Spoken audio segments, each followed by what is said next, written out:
નમસ્કાર મિત્રો, સ્વાગત છે તમારું આપ સૌની સૈયારી ચેનલ ગુજરાતી સાહિત્ય વિથ નિકુંજ યુટ્યુબ ચેનલમાં હું નિકુંજ પરમાર આપ સૌનું તહેદિલથી સ્વાગત કરું છું મિત્રો આજના વિડીયોમાં વાત કરવાના છીએ પેન્શનરો નિવૃત્તિ કર્મચારીને મોજે દરિયા કહી શકાય, કારણ કે રાજ્ય સરકારના પેન્શનોના પેન્શનમાં કરાય 15% વધારો આ રિટાયર્ડ કર્મચારીને મળશે તેનો લાભ।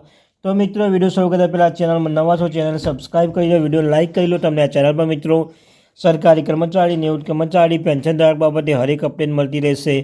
તો મિત્રો સાથે પેન્શનધારક છો, તમે જાણો છો તમે દર મહિને પેન્શન મળે છે, તો આ ચેનલ પર દર મહિનાની છેલ્લી તારીખે વિડીયો બનાવી આપણે જાણ કરી છે કે તમે તે મહિના પેન્શન કેટલું મળશે, તો ચેનલ સબસ્ક્રાઈબ કરી લેજો મિત્રો। સાથે ગુજરાત રાજ્યના સેવામાં નિવૃત્ત થનાર સરકારી કર્મચારી, નિવૃત્ત કર્મચારીનું સ્વાગત કરું છું।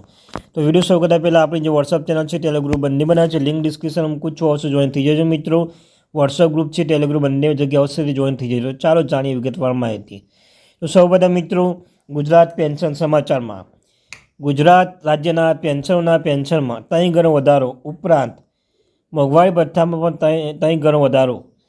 તો મિત્રો 8મું પગાર પંચ પેન્શન મોટી ભેટ મળી શકે છે, તેમના ભથ્થામાં 3 ગણો વધારો કરવાનું વિચારી કરી શકાય છે।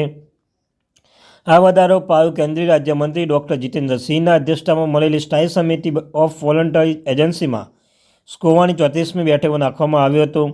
બેઠકમાં ઘણા મહત્વપૂર્ણ મુદ્દાઓ પર ચર્ચા કરવામાં આવી હતી। કર્મચારીઓના ફિક્સ મેડિકલ એલાઉન્સ મુદ્દો ઉઠાવ્યો મિત્રો। બેઠક દરમિયાન કર્મચારીઓના સંગઠનોએ સરકાર સમક્ષ પેન્શનોના ફિક્સ મેડિકલ એલાઉન્સ FMAનો મુદ્દો ઉઠાવ્યો। તેમને કહેવામાં આવ્યું કે આરોગ્ય સંભાળ ખર્ચ સતત વધી રહ્યો છે અને ભથ્થા તરીકે આપવામાં આવતી રકમ પૂરતી નથી। આ પછી એવું નક્કી કરવામાં આવ્યું છે કે ફિક્સ મેડિકલ એલાઉન્સ વધારવાનો પ્રસ્તાવ 8મું પગાર પંચની ભલામણો પણ સામેલ કરી શકાય છે। બેઠકમાં ફિક્સ મેડિકલ એલાઉન્સને વર્તમાન 1000 રૂપિયા પ્રતિ માસથી વધારીને 3000 પ્રતિ માસ કરવાનો વિચાર કરી રહ્યા છે। ફિક્સ મેડિકલ એલાઉન્સ શું છે મિત્રો? સંયુક્ત કર્મચારીના પરિષદના મહાસચિવ આર કે વર્માને જણાવ્યા અનુસાર ફિક્સ મેડિકલ એલાઉન્સને એવા પેન્શનોને આપવામાં આવતું માસિક ભથ્થું છે જેઓ સરકારી આરોગ્ય સુવિધાઓમાંથી નિયમિત સારવાર લેતા નથી, તેના બદલે પોતાની તબીબી ખર્ચે પોતે ઉઠાવે છે। આ રકમ એવા નિવૃત્તિ કર્મચારીઓ માટે ખૂબ જ મહત્વપૂર્ણ છે જેઓ દરમિયાન વિસ્તારમાં રહે છે, જેઓ દૂરના વિસ્તારમાં રહે છે અથવા જેમની પાસે CGS જેવી સુવિધાઓ નથી।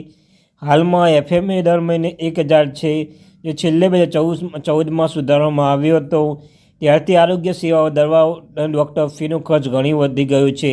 તો મિત્રો સરકાર દ્વારા તમને કહેવામાં આવ્યું છે કે એવા કર્મચારીઓને આપવામાં આવશે આ સુવિધા જેઓ દૂર રહે છે, જેઓ સુવિધાઓ નિયમિત સારવાર લેતા નથી, તે પોતાના તબીબી ખર્ચ પોતાના ખર્ચે કરે છે, તેવાઓને આ લાભ આપવામાં આવશે।